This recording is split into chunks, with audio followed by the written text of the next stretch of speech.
Welcome back, everybody, to segment 3 for our January edition. Archbishop, that was great hearing from Jason. Boy, he has a lot on his plate with the legislature session. We're lucky to have him, Brian. Yeah. We really are. It's always an interesting time when our legislators are meeting and we try to have our voice be heard. Okay, it's an important topic today, and it's kind of a sobering topic. Yeah.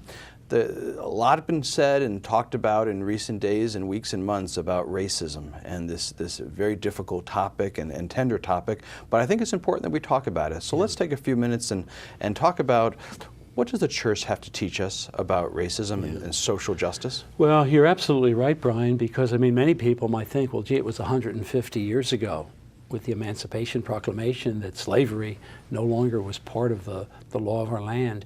But really, even though progress has been made, I think the recent situations in many various cities throughout the United States shows that we have a lot of work to be done. The church teaching is very clear, even though I must admit we as a church years ago we're not perfect in this. But the teaching is very clear that racism is a sin, that to judge someone based on the color of their skin, to treat them differently because of that, to deny the gift of equality and dignity is something that is more than just not a good thing to do. It is a sin. And so it's very important for us as a church to be very clear on that. You know that Annette Turner has done so much with staff of the Multicultural Ministry Center, the office, that we're blessed with that. But we really do need to do more. But all of us as Catholics need to hear that teaching. Oh, we do. We do. And be reminded that this is not just a societal challenge or issue. This is a faith issue. Yeah. This is important what we believe. Now, you know, let me read something because I meant to do this. In 1978, I was just maybe 5 or 6 years ordained.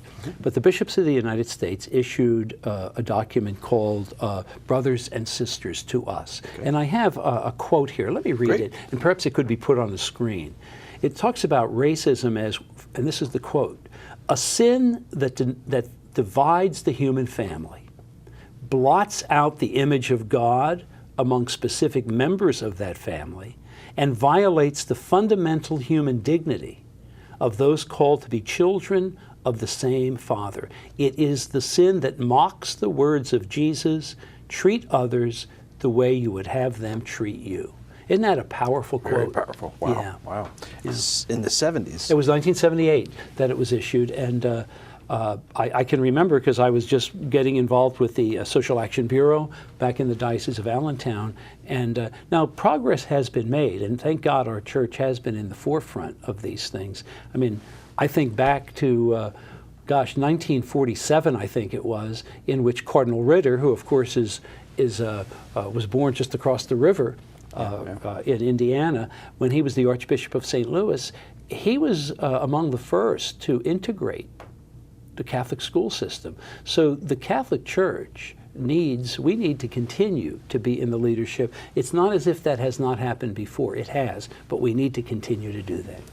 But it's tempting to go down that path too far and say, boy, that's the past and we've dealt with it. Absolutely. When in fact, recent events have taught us, you know, in the past year especially, this tension that has become so public between law enforcement and African Americans, particularly African American young men, these are real issues today. They're not just historical questions. They are, and I know when the bishops met last June in St. Louis, I issued a presidential statement, and in that statement, and it was supported by all the bishops, by the way, of the United States, it really talked about the importance of us removing barriers. I mean, every one of us naturally needs to take responsibility. We need to look at how our family can teach us proper values, but we also have to remove barriers. People, especially in inner cities and in rural areas, who don't have the opportunity for proper work, for proper education, for proper housing. These are areas that are part of our Catholic social teaching that also connect with attitudes. When we say we treat someone with dignity, it means we give them opportunities. And so this is so very important if we are to promote true harmony and true racial harmony in our nation. And in our church, and in our church, absolutely. One of the things that we're proud of our growing diversity, cultural diversity in the Archdiocese, and you've already mentioned the great work of our Office of Multicultural Ministries, and I know Annette Turner's been on our show.